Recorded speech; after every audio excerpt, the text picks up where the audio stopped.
सबको नमस्कार, प्रणाम, सत श्री अकाल।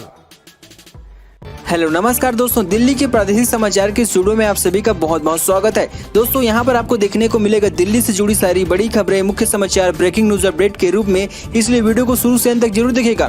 दोस्तों वीडियो को प्यारा सा लाइक और चैनल को सब्सक्राइब जरूर कर लीजिएगा ताकि दिल्ली से जुड़े कोई भी खबरें छूटे ना पाए। चलिए दोस्तों टाइम वेस्ट न करते आगे बढ़ते हैं खबर की ओर। एनडीएमसी ने भूकंप से सुरक्षा के लिए सभी भवन और इमारतों की मांगी स्ट्रक्चर सेफ्टी ऑडिट रिपोर्ट इस महीने का दिया गया है समय। नई दिल्ली नगर पालिका परिषद ने अपने एरिया में आने वाले सभी निजी और सरकारी भवनों की स्ट्रक्चर सेफ्टी ऑडिट रिपोर्ट मांगी गई है। एनडीएमसी ने रिपोर्ट भूकंप से भवनों की सुरक्षा के लिए मांगी गई है। इसको लेकर एनडीएमसी की ओर से सार्वजनिक नोटिस भी जारी किया गया है, जिसके मुताबिक एनडीएमसी एरिया में आने वाली कोई भी निजी या सरकारी इमारत के मालिक या कब्जाधारी को 1 महीने के भीतर स्ट्रक्चर इंजीनियर द्वारा जारी अपने भवन या इमारत की स्ट्रक्चर ऑडिट रिपोर्ट और भवन का नक्शा एनडीएमसी को दिखाना होगा। एनडीएमसी की ओर से दी गई जानकारी के मुताबिक दिल्ली सरकार की ओर से इसको लेकर एक अधिसूचना जारी की गई थी। इसके साथ ही माननीय दिल्ली उच्च न्यायालय द्वारा भी निर्देश दिया गया, जिसके अनुसार एनडीएमसी ने अपने आधिकारिक क्षेत्र में आने वाले हर एक भवन मालिक कब्जाधारी को अपने भवन की structure safety audit report NDMC को देने के लिए एक सार्वजनिक को नोटिस जारी किया गया है। डीयू के ओपन स्कूल ऑफ लर्निंग में इस तारीख से शुरू हो सकती है एडमिशन प्रक्रिया, इस वजह से है देरी। दिल्ली स्कूल ऑफ लर्निंग में एडमिशन लेने की इच्छा रखने वाले कैंडिडेट के लिए जरूरी खबर सामने आई है। Central board of secondary education यानी सीबीएसई बोर्ड की नतीजे आने के बाद यहां एडमिशन प्रक्रिया में तेजी आ सकती है।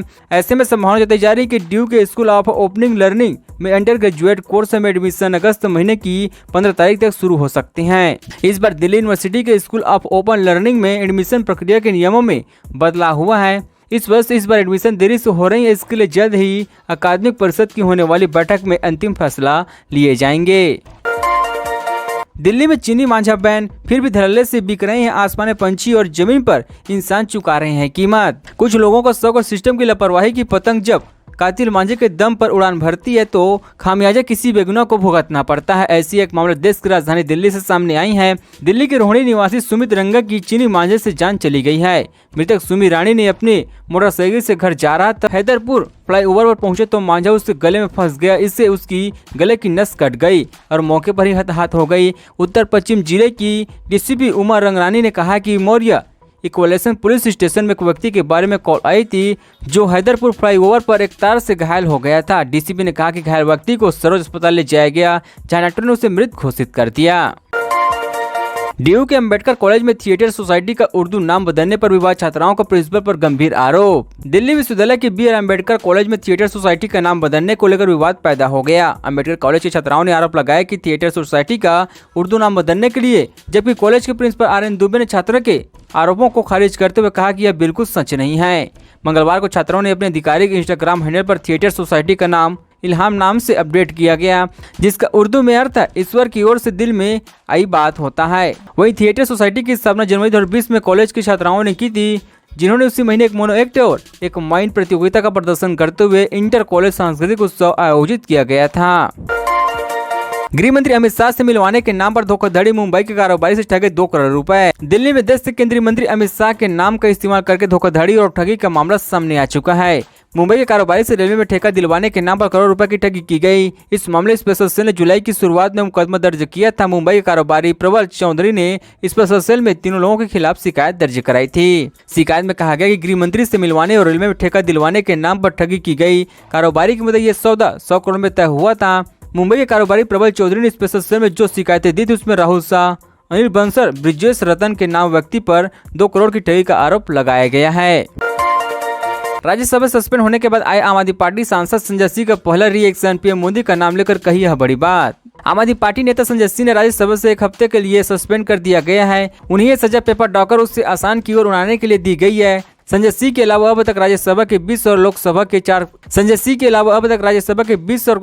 4 कांग्रेस सांसद निलंबित किए गए हैं। राज्यसभा से निलंबित किए गए आप नेता संजय सिंह ने ट्वीट कर कहा है कि मुझे भले ही मोदी जी से सस्पेंड कर दिया गया है, मगर गुजरात में जहरीली शराब से हुई 55 मौतों का जवाब मांगता रहूंगा, लड़ता रहूंगा। अभी मैं सदन में ही हूं। संजय सिंह को निलंबन करते राज्यसभा के डिप्टी चेयरमैन नारायण सिंह ने कहा कि संजय सिंह वेल में थे और नारेबाजी कर रहे थे। कहा कि संजय सिंह ने पेपर फाड़ा, उसे आसन की तरफ उछाला जो पूरी तरह से आसन की अवहेलना को दर्शाते हैं। इसके तुरंत बाद संजय सिंह के खिलाफ एक मोशन वायलेंस वोट के साथ पारित किया गया और उन्हें परिषद से बाहर कर दिया गया।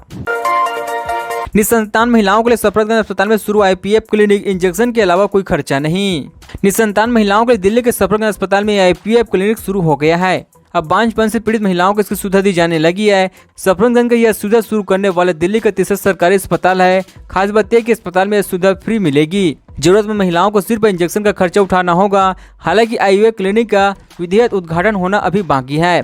बता दें केंद्रीय स्वास्थ्य मंत्रालय की पहल पर सफदरजंग अस्पताल में VIP की सुविधा शुरू की गई है। इसके महत्व का अंदाजा इस बात से लगाया जा सकता है कि सफदरजंग अस्पताल में यह सुविधा शुरू करने के लिए मंत्रालय से जुड़ी सांसदीय समिति ने 1 या 2 बार नहीं बल्कि 6 बार सिफारिश किया है। इसका कारण यह है कि IVF की सुविधा निजी अस्पतालों में ज्यादा है, सरकारी अस्पतालों से सुविधा कम है। दिल्ली में सिर्फ एम्स लोकनायल अस्पताल में इसकी सुविधा पहले से है।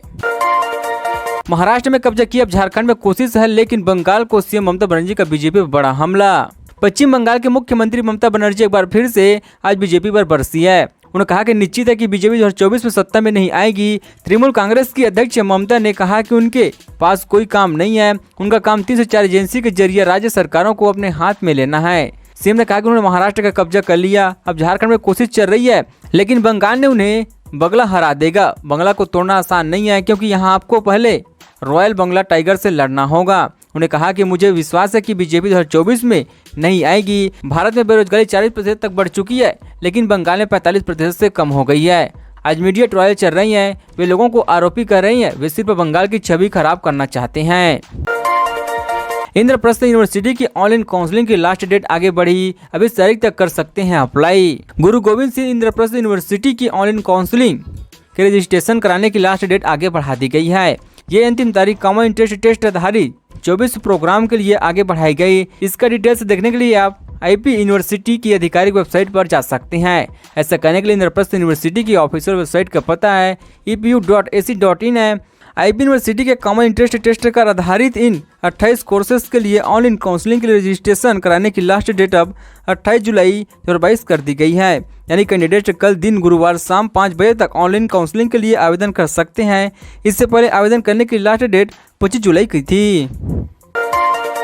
सोनिया गांधी से आज की पूछताछ खत्म, ईडी ने 3 दिनों में 11 घंटे तक किए सवाल जवाब। कांग्रेस अध्यक्ष सोनिया गांधी ने नेशनल हेराल्ड से जुड़े मनी लॉन्ड्रिंग केस में आज की पूछताछ खत्म हो गई है। सूत्रों ने बताया कि केंद्रीय एजेंसी ईडी ने उनसे आज करीब 3 घंटे से पूछताछ की। उन्हें कोई नया समन जारी नहीं किया गया है। सोनिया गांधी से 3 दिनों में करीब 11 घंटे की पूछताछ की गई है।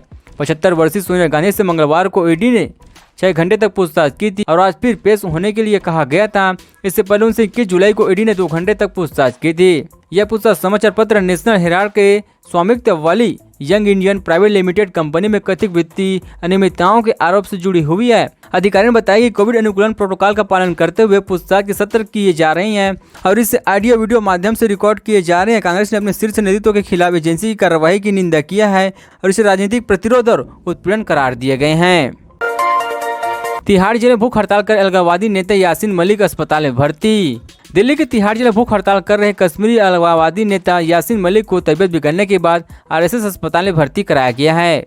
सूत्रों ने बुधवार को बताया कि मलिक के रक्तचाप में उतार चढ़ाव आ रही हैं, इसी कारण उसे अस्पताल में भर्ती कराया गया। उन्हें बताया कि मलिक के अस्पताल के डॉक्टरों को एक पत्र लिखकर कहा है कि वह इलाज कराना नहीं चाहते हैं। एक सूत्रों ने कहा कि उसे BP में उतार चढ़ाव के बाद मंगलवार को RML अस्पताल में भर्ती कराया गया है। प्रतिबंधित जम्मू कश्मीर लिबरेशन फ्रंट के प्रमुख मलिक ने शुक्रवार सुबह को अनिश्चितकालीन हड़ताल शुरू की थी। केंद्र के रुपये और सईद के अपहरण मामले की सुनवाई में जम्मू की एक अदालत ने उसे पेश होने की अनुमति नहीं दी थी, जिसके बाद उसने भूख हड़ताल शुरू की। मलिक इस मामले में आरोपी भी है। दोस्तों खबरों का सिलसिला बस यहीं तक। दोस्तों वीडियो जानकारी आपको अच्छा लगा वीडियो को प्यारा सब्सक्राइब कीजिए। दोस्तों आप दिल्ली निवासी थे, हमारे चैनल को सब्सक्राइब करें। दिल्ली जुड़ी सारी बड़ी खबरें इस तरह से मिलते रहे। चलिए दोस्तों अगली वीडियो मिलते हैं। जय हिंद जय भारत।